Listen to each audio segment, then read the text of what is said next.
but then he said, hello?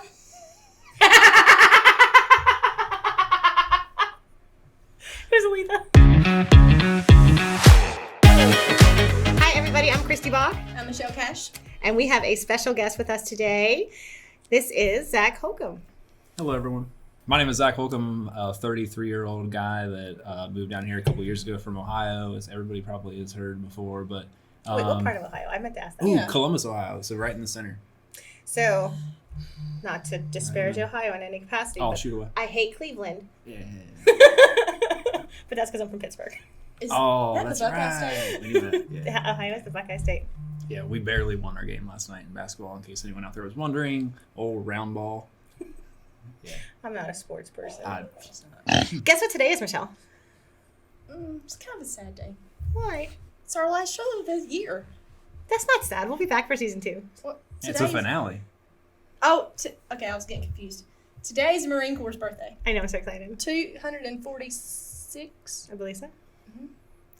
So I grew up near a Marine base, Camp Lejeune, or Camp Lejeune, as they say on the radio. Yeah, it's the last one. It is. But nobody says that. The news people say it now because there used to be an anchor that set them straight. I don't know. I remember when it happened Can't remember because his name. it flipped. Like, it went from Lejeune to Lejeune to Lejeune. Yeah, there's an R in there, but whatever. So it's leisure. It's Lejeune. Mm-hmm. Yep. Guess it's Do they tomorrow. have any Marine bases where you're from? I mean, I'm sure I they don't do, know. but are they close in proximity? Nothing like they do down here. Like the denseness of it in this area is definitely much, much more. Yes, it is. Which I think is probably true in most places, but Well, it's cool. I think North Carolina is, I'm going to say, is the most military friendly state in the country. It is. That's what they said on the sign when we crossed back into North Carolina. That's right. I said, "Welcome home, Kristy, to North Carolina, the most military-friendly state." So that must be why I thought that was true. I like it. It's something that I think people take for granted that are from here all the time. Of like all the super cool planes that are flying around. Yeah. Like we see like the Osprey flying like 3 days a week. That's fantastic. I took a picture the other day because I was out at Fly Exclusive and snapped a picture and like sent it to all my buddies. I was like, check this out. But if you send it to people from around here, they'd be like, yeah, that thing's been flying. Yeah, around we for see years. one on. That's a Tuesday. And the loud one. Yeah. But you know what? The planes are still cool. I saw the Antonov twice actually. That thing's sweet. And that's like a sideways building. Like, Pretty it's much. so huge. I've never, short of like a battleship, I've never seen a vessel that size. Do you do anything for Veterans Day? Nope. I don't know. I don't have any like Ghostbusters. family. Yeah, Ghostbusters. Yeah. I don't have like a ton of like family in the military that are still really alive though. That's kind of the thing. It's like we're kind of getting to that point I think where there's like a little bit of a generation. There's gonna be a little bit of a generational gap because like there for a while we had all those major wars where everyone was gone. So it was like everybody had an uncle. That's true. Uncle Terry was in the military or something. But those guys are getting old. If you based on 9/11, 9/11 had one of the largest insurgents of fresh blood into the military, Sure. for lack of a better way to put it. Mhm. And they're all out and having children of their own now. So there is going to be a gap. Yeah, but it kind of skipped from like Vietnam to that, you know. Yeah. In terms of that's like true. the mass numbers. Oh, yeah. Shameless plug right here. Today is my my grandma passed away about 2 years ago, and today is her birthday. And actually, tie this into Veterans Day. I'll bring it all the way back around. Her like brother, like kind of like he did like the Vietnam veteran stuff, Agent Orange and all that craziness. And so he actually was kind of fighting the whole thing and going all through that. They were like really really tight siblings. They had several, like 5 or 6 or so of them. So big family, but they were really good friends. But he actually, this is super sad but he passed away this morning on her birthday. And so it's kind of, but it was kind of, right, but like the things happen. But it is like, kind of sweet. when it happens in Yeah. cool ways like that, it's kind of like, wow, you know, it happens on like her birthday. They were probably they were probably each other's closest. And so it was just kind of like cool stuff like that. But Yeah, it's veteran guy too. So one guy that I won't be, he was one actually that I would usually hit up on Veterans Day. And we disagreed on things politically. So we always had a ton of fun doing that, like in great jest and fun. So I will definitely miss the Uncle Kenny, sending him and provoking him. Hey, I joined a freelancing thing today. good for you. For what? What are you going to do? Well, the ad said you could make up to $3,000 a month. Sign it. So Signed up. doing what though? Yeah, is that- Copywriting. I had to look it up to see what that was. But it said Were you like, you can I can make do up to 3, and she sent me an email. So it had to be legit. The return email was like at 7xi779g At Gmail. What's that mean? I get these ones that like. And it was a Gmail account. Her name is Sarah Turner. Thank you. She said that she does return all of her emails, and that only if you send them on Friday, she takes the weekends off. She will return your email on Monday. What are you talking about? Oh, with like those sevens. Mass. So like mass mailers when you get them sometimes. Like I get these ones and it's like, Zach, I'm sure you missed the last email because you're really busy and yada yada. And you get it and you're like, you start reading it and you're like, shoot. And then you look up and the return email is like 77xi332iiiorg. It looks like somebody just ran their fingers over the keyboard They until, were like- until Google accepted it. Yeah, that'll work. Y'all go ahead.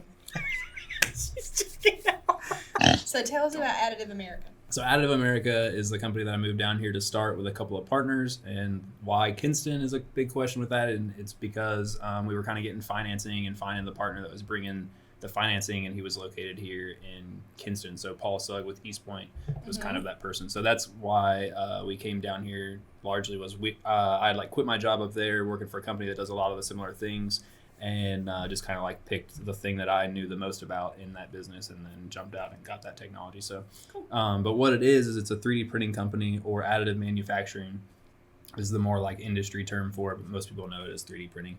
But basically we have like industrial equipment that lays down powder in really thin layers, and it fuses the powder together, and it basically builds solid plastic parts out of the powder. And then when it's done, it's all done at like 380, 90 degrees Fahrenheit. So it's all really hot, and it cools down to room temperature. We vacuum out all the excess powder around the parts and recycle it, and then we take the parts out and we process them, and then we sell those parts to other companies. So, what, like, when you say parts, what do you make? Okay.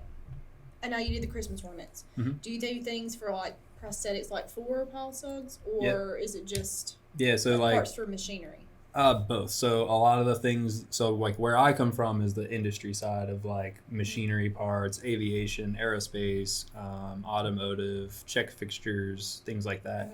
And then I partnered up with 2 CPOs, or certified process orthotists.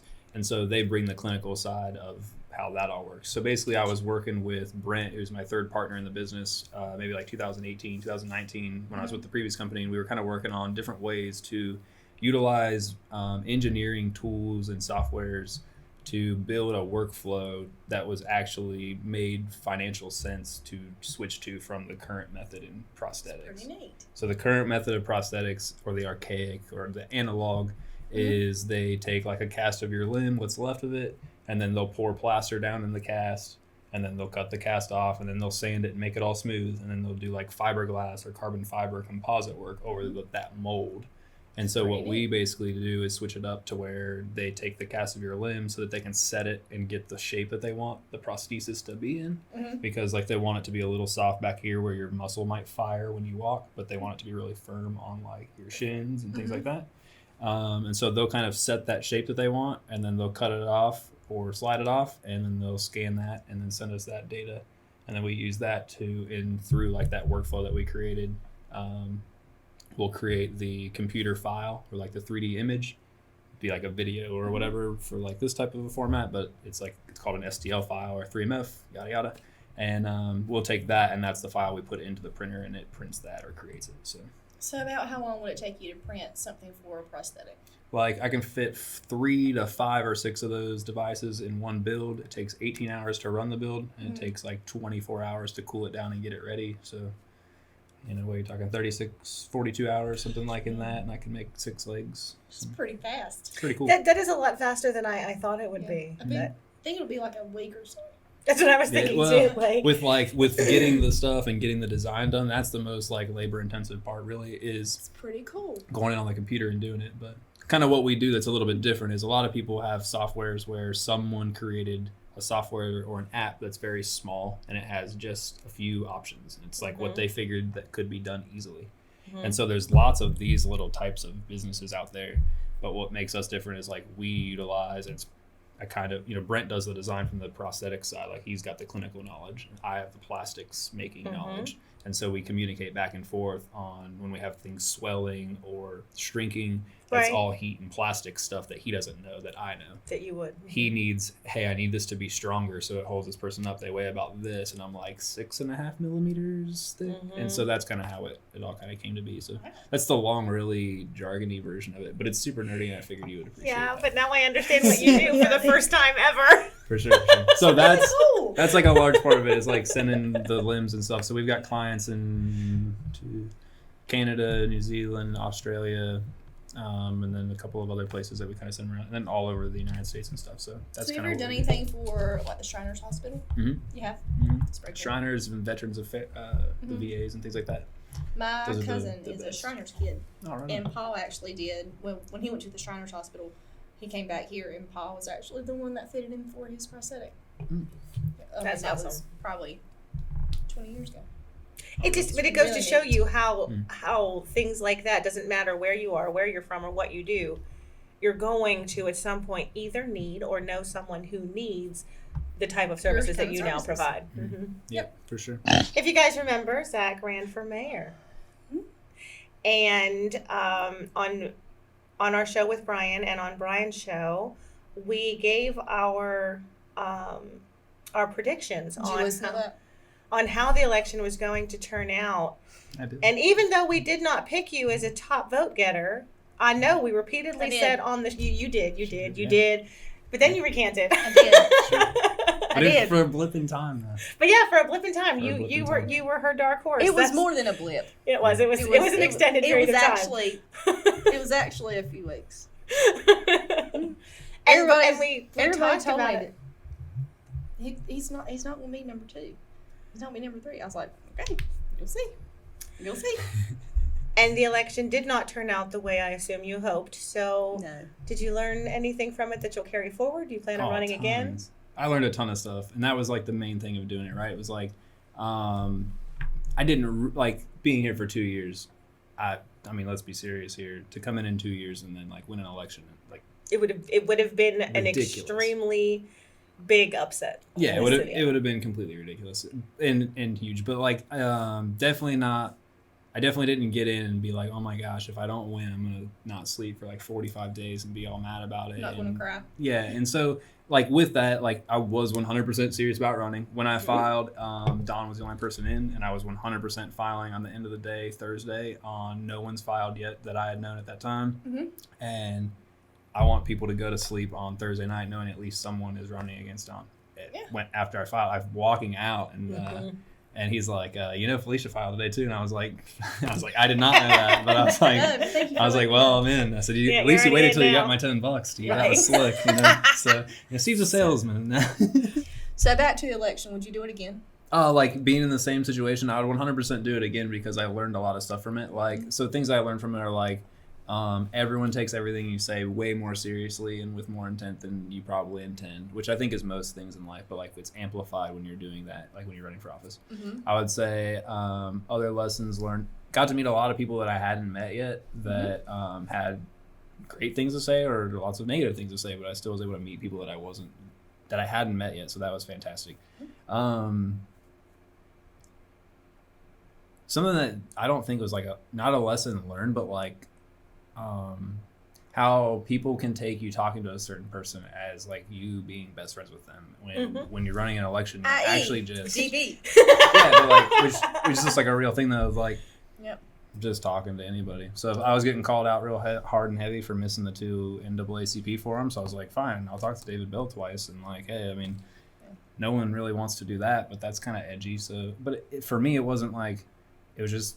I don't know. I didn't really think about it like with a whole lot of hard intent, and it's not like, I talked to Jason and I talked to BJ as well, and I agree with things that all 3 of those people say from time to time, and I disagree with things that all 3 of those people would say from time to time.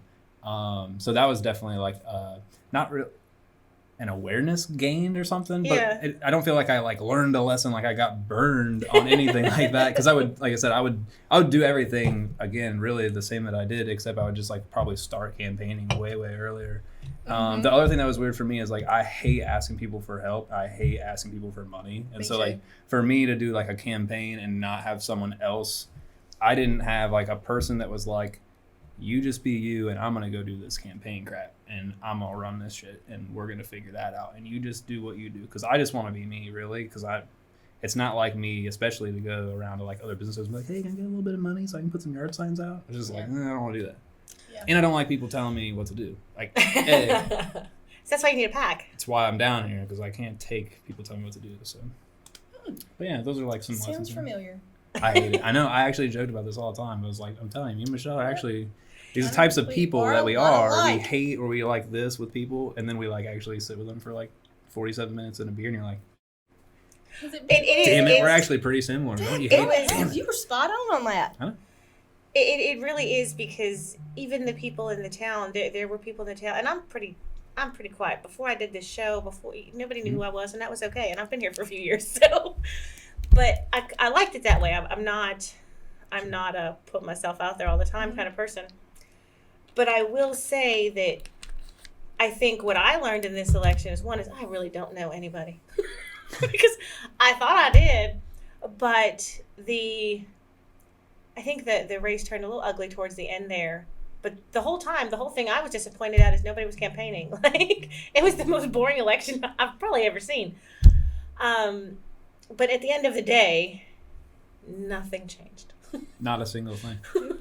So that's what I mean. So as like, Michelle, I'll tell you this: that night I slept the best I've slept in weeks. I'm sure. And ever since, and you know, I had someone today who was like all emotional about it, and I'm like, it is what it is. I'm glad that you really cared about it a lot, and I genuinely feel that, you know, that's a good thing. But like, I've not really thought about, oh my gosh, I can't believe I lost one single time. Like, I've got plenty of it's like to me, yeah, yours was like, but like you ran way harder for me when you ran, like, or when you ran way harder than I did, for sure. Yeah. Kinston just needs to vote. Thank you. I appreciate that. What it's worth. The amount of people who didn't vote is that's the craziest. Unbelievable. Coming from where I come from, that's crazy. I'll have to go back. Now I'm intrigued. I'm going to go back and look. Because like the town I come from has 20-ish thousand, like 22,000 people now. It didn't when I was there, but I'm kind of interested to see what that is on an off-year municipal. So I did this. I did it for every place I've ever lived. Yes. So I'm here. Pittsburgh, 46% of the people will vote in an off-year municipal race. So many people. Westchester, New York, 63% will vote in an off-year municipal race. North Carolina, 22. That's terrible.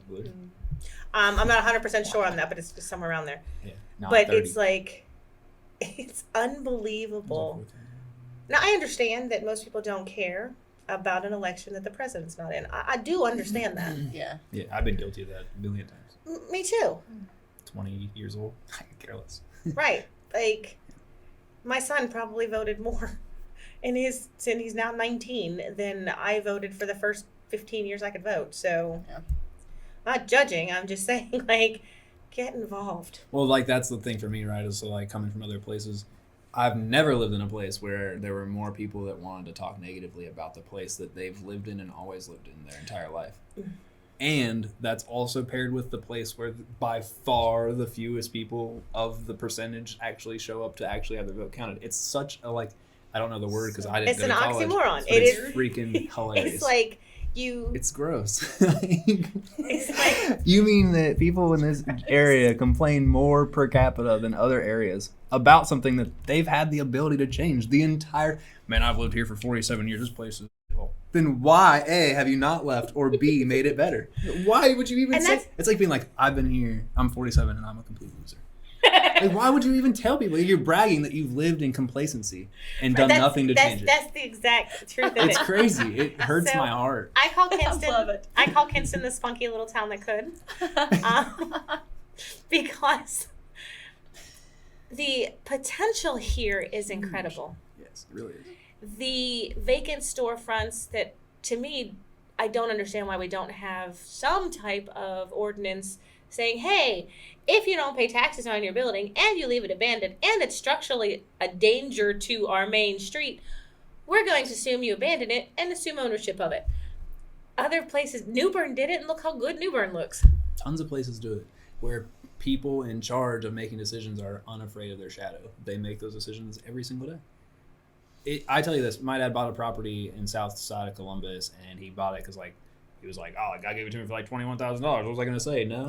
He freaking buys the thing. This is like, don't go there. Like, not you would. I'll tell you this, more dangerous than any place, and I'm picking up the scooters in East Kinston. This street was more dangerous during the daytime than any place I've been in Kinston. Hands down. Did not want to be there. There's literally an abandoned house next door, and there's a kid. It's December 17th in Ohio. There's a baby that's 2 years old in a diaper only in an abandoned house playing in the backyard, and the people are inside. Like, that's to put that into perspective, it's horrible. In December in Ohio, you're like probably talking about 20s? 12 degrees. Yeah, it was like 19. I'm wearing like hunting gear, and I'm helping my dad. The reason I had to be there that day was because we bought a $21,000 piece of property. And the city came by and was like, oh, saw that the deed changed hands.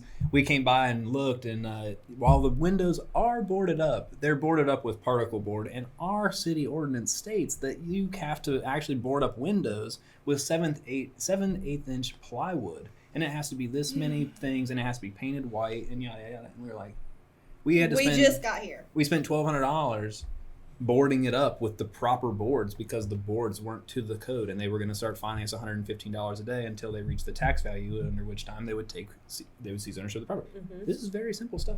We can do this here. It's completely legal. Have the to do but it. You have to be willing to take somebody's property from them, and that's ultimately what it comes down to. It's a right of ownership. It's like taking a dog away from someone that's not giving it water or food. True. It's the same thing. Agree. Especially when it's on the front drive of your whole neighborhood, like the whole street. Everyone comes in and out of a place that's got the drapes flying out the windows, and we're afraid that the person that doesn't even live here might be upset. That they're fined $1 or $100. Meanwhile, they're living in Arizona. I'm telling you, trust me, it pains me.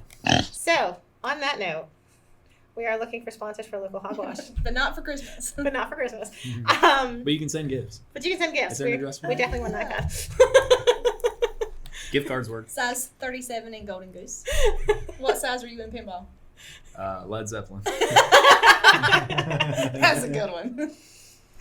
So on that note, let's take a moment to thank our sponsors. BJ Murphy with Magic Mall Media. Brandon Potter Photography and Design.